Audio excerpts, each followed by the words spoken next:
11 में क्या बोल रहा है, ध्यान से देखिए। बोल रहा है दो ऐसे क्रमागत विषम पूर्णांक ज्ञात करें जिनके वर्गों का योग क्या है, 290 है। अब यहाँ देखिए क्या क्या बोला है, दो ठो संख्या ज्ञात करना है, ठीक है। और वो संख्या क्या होना चाहिए, विषम होना चाहिए। विषम का मतलब होता है जैसे एक हुआ, एक के बाद दो छोड़ करके 3। क्लियर है। यदि 10 होता है तो 10 तो ये विषम है ही नहीं, ये सम संख्या है। 11 यदि होता है तो 11 के बाद 12 छोड़ के 13, यानी कि एक का गैप होना चाहिए, ठीक है। तो इसके पहले जो हम आपको बताए थे कि दो क्रमागत धनात्मक पूर्णांक के वर्गों का योग जो भी कुछ लिखा था, तो उसमें क्या आया था, क्रमागत लगातार आया था, तो 13, 14 आया था। तो हम माने क्या थे, x माने थे और x+1 माने थे। तो यहाँ क्या मान लेंगे, x और x+2, यानी कि एक गैप तभी बनेगा ना जब यहाँ एक आप आगे चेंज करेंगे, ठीक है। तो पहले संख्या क्या मान लेंगे, माना फर्स्ट विषम पूर्णांक, क्या मान लिए, x, ठीक है।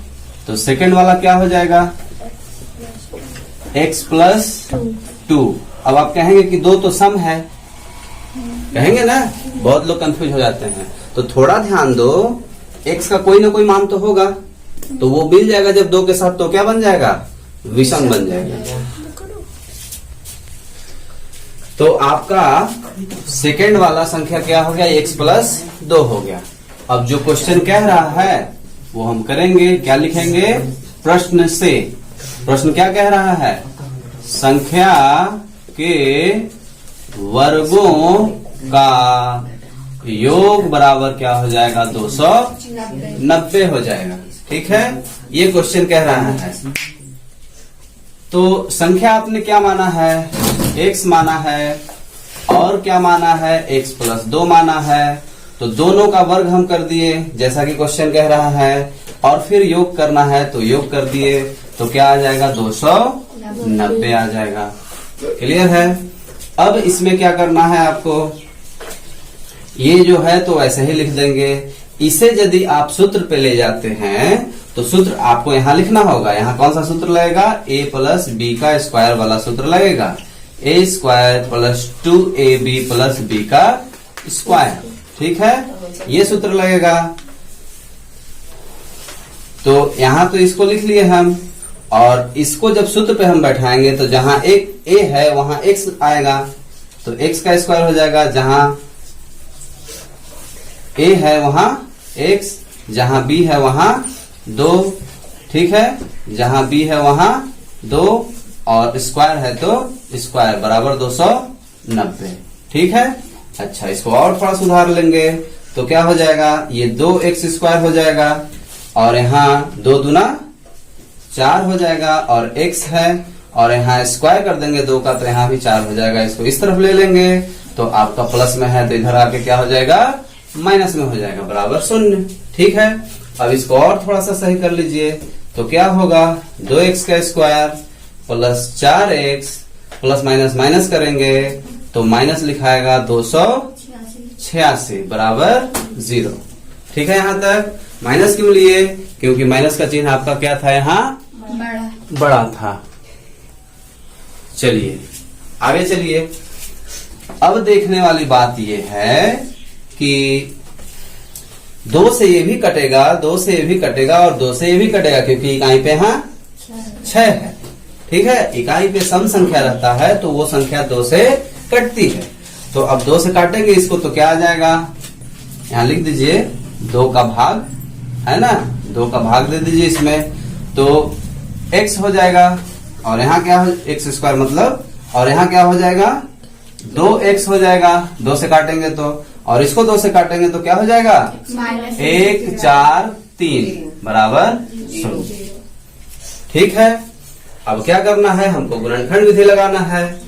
तो ध्यान दीजिए, गुणनखंड विधि का क्या नियम है, ये घटा के लाना है आपको, और ये गुणा करके लाना है। ऐसा दो संख्या सोचिए जिसको घटा दें तो ये आ जाए, और गुणा कर दें तो ये आ जाए। यानी कि कोई भी दो संख्या सोचिए जिसमें 2 का गैप हो, तब तो घटाएंगे तो 2 आएगा। जैसे 5 और 3, 5 में से 3 घटाएंगे तो क्या आ जाएगा? 2 आ जाएगा। लेकिन गुणा करके 143 नहीं आएगा, तो थोड़ा और ऊपर जाना होगा, है ना। 13 और 11, 13 और 11, जैसे ही 3 एकम 3 करेंगे, इकाई में 3 आ रहा है, यानी कि आप सही जा रहे हैं। और 1 फिर से 1 से करेंगे तो 13 ही होगा। 3 4 1। आई बात समझ में? क्लियर है? तो ये जल्दी से तो आता नहीं है, कभी कभी लेट होता है, तो आपको पेशेंस थोड़ा रखना है। ये नहीं कि घबराहट में आप छोड़ दिए कि अरे ये तो हमसे नहीं होगा। आपको कभी भी जब फंस रहा है मामला, वहां पेशेंस रखना है, धैर्य रखना है। धैर्य से बड़ी कोई चीज नहीं है।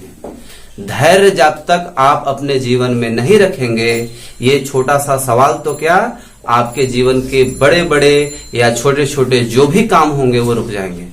इसलिए धैर्य की बहुत ज्यादा जरूरत है। धैर्य का मतलब होता है सहन शक्ति रखना थोड़ा सा किसी भी काम के लिए। कोई भी काम तुरंत नहीं होता है, उसमें टाइम लगता है।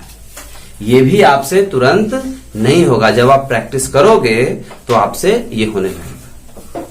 तो धैर्य भी तभी आएगी आपके अंदर जब आप किसी चीज की प्रैक्टिस करोगे।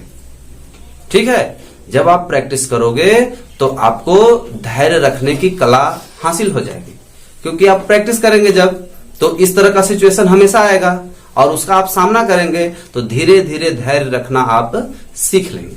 ठीक है, तो समझिए यहां क्या लेना है आपको, 13 और 11 लेना है। ठीक है, तो ये हो गया आपका x²। ठीक है, इसके जगह पे क्या ले लेना है, 13 और 11 ले लेना है। ठीक है, अब यहां देखने वाली बात क्या है कि माइनस करके हमको क्या लाना है, 2 लाना है। तो जब तक इसको माइनस में नहीं रखेंगे ये माइनस होगा नहीं, तो इसलिए एक प्लस में और एक माइनस में।